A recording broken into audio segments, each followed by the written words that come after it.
ఉన్న టీంతో అనుకున్నాను, అంటే మే అందరూ ఏ జనరేషన్ నుంచి వచ్చినా టీనేజ్ అందరికీ ఒకలాగే ఉంటుంది. కాకపోతే అప్పుడున్న సర్కమ్స్టెన్సెస్ సిచ్యువేషన్స్ డిఫరెన్స్ ఉండొచ్చు కానీ బట్ మైండ్ సెట్ ఒకలాగే ఉంటుంది. సో ఆ టీనేజ్ బ్యాక్డ్రాప్లో ఏదైనా మంచి లైవ్లీ కథలు వస్తే బాగుంటుంది కదా అని అనుకుంటూ డిస్కస్ చేసాం మేము. సో ఈ టీజర్ చూస్తే నాకు అలాగే అనిపించింది. గల్లీలో కొట్లాట్లు, ఇంట్లో పేరెంట్స్తో చివాట్లు, అమ్మాయి చుట్టూ చక్కర్లు, సో ఎంసెట్ ఎగ్జామ్ టెన్షన్లు అన్నీ లైవ్లీగా ఉన్నాయి చూస్తుంటే టీజర్. నాకు చాలా బాగా నచ్చింది. సో మౌలి చెప్పినట్టు సో కామెడీ సినిమా, అతను ఏదేదో మాట్లాడాడు, దాంట్లో ఒక వ్యాలిడ్ స్టేట్మెంట్ ఉంది. కామెడీ సినిమా అనేది థియేటర్లో చూస్తే అది కరెంట్ పాస్ అయినట్టు అందరికీ పాస్ అయ్యి అంత థియేటర్ ఎంజాయ్ చేస్తే ఆ వైబే డిఫరెంట్గా ఉంటుంది. అది నేను బాగా రుచి చూశాను చాలా సినిమాలకి. సో ఈ టీం, యంగ్ టీం అందరూ కూడా అది నిజంగా ఓటీటీలో కాకుండా థియేటర్కి తీసుకొచ్చిన వీళ్ళ గట్స్కి హ్యాట్స్ ఆఫ్ చెప్తున్నాను. సో ప్లీజ్ మీ అందరూ వచ్చి ఈ పిల్లలు చేసిన ఈ టాలెంట్ని అందరూ ఎంకరేజ్ చేయండి. డెఫినెట్గా ఈ సినిమా మీకు అందరికి నచ్చుతుంది. టీజర్ చాలా బాగుంది. బన్నీవాస్ గారు చెప్పినట్టు కంటెంట్ కూడా చాలా బాగుందని చెప్తున్నారు. కొన్ని సీన్స్ కూడా చెప్పారు, అవి నాకు చాలా బాగా నచ్చినాయి. So don't miss September 12th little hearts, మంచి టైటిల్. ప్రేమించుకుందానలో చెప్పగానే గుర్తొచ్చేది వెంకటేష్ బాబు గారి చేతిలో ఉన్న ఒక లిటిల్ హార్ట్స్ ప్యాకెట్. సో అంత కనెక్టింగ్ అనిపించింది టైటిల్ చూసినప్పుడు. డెఫినెట్గా ఈ సినిమా మంచి హిట్ అవుతుందని నమ్ముతున్నాను. సో డైరెక్టర్ ముందు చెప్పాల్సిందంటే ఆదిత్య హసన్. సో ఆదిత్య హసన్ నేను 90s ఈటీవీ విన్లో వాళ్ళ వెబ్ సిరీస్ చూసినప్పుడు నాకు ఎంత బాగా నచ్చింది. పర్సనల్గా కలిసి ఆయన విష్ చేశాను, కలిసాడు మధ్యలో. సో నాకు చాలా బాగా నచ్చింది. Very very typical healthy comedy timing, అది చాలా తక్కువ మందికి ఉంటుంది. సో జంజాల గారి స్టైల్ చాలా బాగుంది తనకి. సో నేను చూసినప్పుడు నాకు బాగా ముచ్చటేసింది. అంటే ఎంతో కొంత మాకు కూడా ఒక ఇన్స్పైరింగ్ అనిపించింది. సో ఆ కుర్రోలు చేసిన టాలెంట్ చూసి. సో ఆదిత్య హసన్, డెఫినెట్లీ నీ ఫ్యూచర్ ప్రాజెక్ట్స్కి ఆల్ ది బెస్ట్. ఇలాంటి ఒక కంటెంట్ని నువ్వు ప్రొడ్యూస్ చేసావు, నీకు ఆల్ ది బెస్ట్. అండ్ అలాగే డైరెక్టర్ సాయి మార్తాండ్. సో సాయి పేరు చాలా ఫేమస్ ఇంటర్నెట్లో, తెలుసుగా నీకు. సో రోజుకు వారానికి ఒక మీమ్ ఉంటుంది అది సాయి మీద.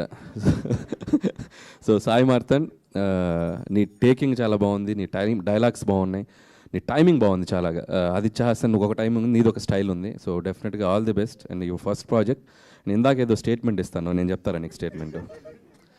సో మీ మమ్మీ డాడీ నీకు ఇచ్చారు కదా ఒక ట్రస్ట్, అది నీ స్టేట్మెంట్.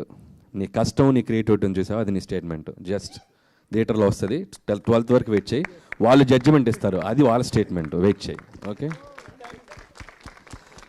సో అలాగే మిగతా క్యాస్ట్ అండ్ క్రూ అందరికీ, శివాని మోస్ట్ బిజియెస్ట్ గర్ల్ అంట చెప్తున్నారు. సో ఆల్ ది బెస్ట్ అమ్మా, తనకు కూడా విశేష చెప్తున్నాను. అలాగే రాజీవ్ గారు, సో మీరు ఇంతకంటే సెటిల్ అవ్వకండి. సో రాజీవ్ గారు చాలా మంచి వెర్సటైల్ ఆర్టిస్ట్ ఆయన. సో నేను ట్రైలర్లో చూశాను, ఇంకా సినిమాలో ఎంత ఉంటుందో I'm waiting to see. So combination వాళ్ళ పేరెంట్స్గా, సో ఈ అల్లరి కొడుకుని భరించిన తండ్రి. సో ఆయనకు కూడా నా విశేష చెప్తున్నాను. అలాగే ముఖ్యంగా చెప్పాల్సింది ETV Win team, Nitin and Sai.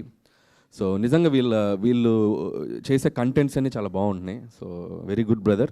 ఇలాంటి ఏమైనా మంచి కంటెంట్స్ ఉంటే అన్నీ ఓటీటీలో కాకుండా థియేటర్కి తోయండి. థియేటర్స్కి కంటెంట్ చాలా అవసరం ఇప్పుడు.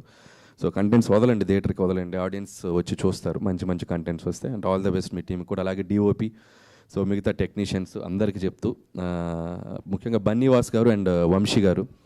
సో ఇలాంటి ఒక కంటెంట్ని థియేటర్లోకి ప్రాపర్గా తీసుకెళ్ళడానికి ఇలాంటి ఒక స్ట్రాంగ్ డిస్ట్రిబ్యూషన్ సపోర్ట్ కూడా చాలా అవసరం. సో ఈ కొత్త టాలెంట్ని వీళ్ళందరినీ ఎంకరేజ్ చేయడానికి వచ్చినందుకు ముఖ్యంగా మీకు కూడా super congrats and super all the best. Congrats ఎందుకు చెప్పినంటే హిట్ కొట్టేశారని అనిపించింది నాకు. So all the best. So థియేటర్లో మంచి డబ్బు కూడా తీసుకురావాలని కోరుకుంటున్నాను, అటు మీకు కూడా. అండ్ థ్యాంక్ యూ వాసు గారు, and you showed so much love on me, and thank you so much. And మిగతా కుర్రోళ్ళు, అరే నేను గుర్తుపట్టలేకపోయాను నాన్న.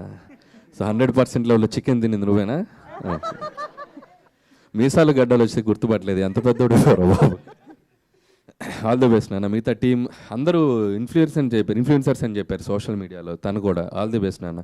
సో యంగ్ టీం అందరూ నిజంగా టాలెంట్ అనేది ఉంటే సినిమాలకి ఎలా వచ్చేయచ్చు అనేది మీ అందరిని చూసి ఇన్స్పైర్ అవ్వచ్చు అందరూ. So doors are open. So all the best. And మీ ఇద్దరు కూడా ఇన్ఫ్లుయెన్సర్స్ అంటారు కదా, సో మీకు కూడా all the best. And Mouli, ఏదో ఫైర్ క్రాకర్ లాగా ఉన్నావు, చూసుకో, జాగ్రత్తగా పేలు. ఓకే. సో అలాగే ఇంకోటి ఫినిషింగ్ టచ్ ఒకటి ఇవ్వాలిదా, నువ్వేదా? ఐమాక్స్ ముందు రివ్యూస్ ఇచ్చావా? చెప్పారు కదా, ఒకటి గుర్తుపెట్టుకుని రివ్యూస్ ఇచ్చే అబ్బాయిలు, పిల్లలు, ఏదో ఒక రోజు మీరు ఇక్కడికి రావాల్సిందే, మళ్ళీ మమ్మల్ని ఎదుర్కోవాల్సిందే. జాగ్రత్తగా ఇవ్వండి రివ్యూస్. ఓకే. మీరు ఇక్కడికి వచ్చి ఏదో రోజు స్టేజ్ ఎక్కుతారు. ఓకే. బాగా ఇచ్చావు, అందరికి మంచిగానే ఇచ్చావుగా. సో నీకు కూడా all the best. Music direction చేసావు కదా, వెరీ గుడ్. సో ఇంకా అయ్యా ఇంకెంత 2 రోజులు, August 22 బద్దలైపోద్ది.